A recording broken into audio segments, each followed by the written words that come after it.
নরসিংদী সদর উপজেলার মেহেরপাড়া ইউনিয়ন পরিষদের সাবেক চেয়ারম্যান ও ইউনিয়ন আওয়ামী লীগের সাধারণ সম্পাদক মাহবুবুল হাসানকে কুপিয়ে হত্যা করেছে দুর্বৃত্তরা। এ সময় আহত হয়েছেন তার সঙ্গে থাকা আরো 2 জন। মঙ্গলবার রাত 12:30টার দিকে মাধবদী থানার মেহেরপাড়া ইউনিয়নের ভগীরথপুর এলাকায় এই ঘটনা ঘটে।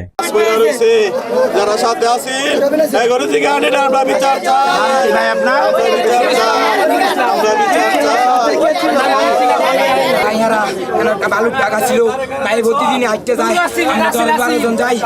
আমরা ভাই বালুর টাকা ছিল না, একটা সিবাদা বাড়িছে ভাই, হ্যাঁ ভাই 7-6 জন 10-12 জন ভাই, ভাই নুরু ভাই, সেন্টু, আতাউরে, রাসেল, নয়ন কুরের বাড়ির আরো ভাই অনেকে আসিল ভাই। প্রত্যক্ষদর্শী ও নিহতের স্বজনরা জানান, প্রতিদিনের মতো মঙ্গলবার রাতে ভগীরথপুর মাজার বাসস্ট্যান্ড এলাকায় ইউনিয়ন আওয়ামী লীগের কার্যালয় থেকে 8 থেকে 10 জন দলীয় নেতাকর্মীকে সঙ্গে নিয়ে বাসায় ফিরছিলেন মাহবুবুল হাসান। দেখছি 2 জনে হাতের মেরে সেনি মেনে লয়ে দৌড় ভাই রাইতে যায়।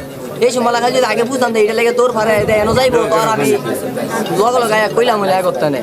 10-12 জন ভাইয়ের সাথে যাচ্ছিলাম, পরে আপনার এই যে একটা বালুর টাকা ছিল, পরে হ্যাঁ পাতকির একটা চকলেট মাসে, পরে ভাইয়ের সাথে আমরা ছিলাম, পরে হ্যাঁ গুলটি করছে 3-4টা। বর্তমানে ইউপি চেয়ারম্যান আজহার অমিত প্রান্তের মালিকানাধীন ওবায়দুল্লাহ টেক্সটাইলের সামনে এলে 7 থেকে 8 জন অস্ত্রধারী দুর্বৃত্ত মাহবুব হাসান সহ তার সঙ্গে থাকা লোকজনের উপর হামলা করে।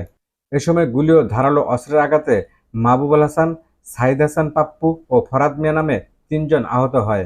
স্থানীয়রা আহতদের উদ্ধার করে নরসিংদী সদর হাসপাতালের জরুরি বিভাগে নিয়ে গেলে কর্তব্যরত চিকিৎসক চেয়ারম্যান মাহবুবুল হাসানকে মৃত ঘোষণা করেন। বাইরে দিয়ে কোবাইতেছে নুরু, রাসেল, আতাউ, ফাইম, সেন্টু, নয়ন, এরা অনেকজন ছিল আর কি।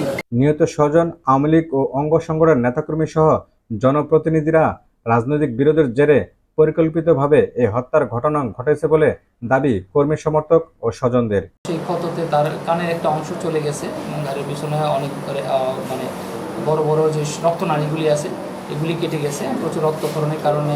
এই ঘটনায় 4 জনকে আটক করা হয়েছে। পরবর্তীতে আইনশৃঙ্খলা পরিস্থিতি স্বাভাবিক রাখতে এলাকায় অতিরিক্ত পুলিশ মোতায়েন করা হয়েছে। নরসিংদী থানার ভারপ্রাপ্ত কর্মকর্তা ওসি তানভীর আহমেদ বলেন, ঘটনাটি মাধবদী থানার হওয়ায় তদন্তের পর এই বিষয়ে বিস্তারিত জেলা পুলিশের ঊর্ধ্বতম কর্মকর্তারা জানাবেন।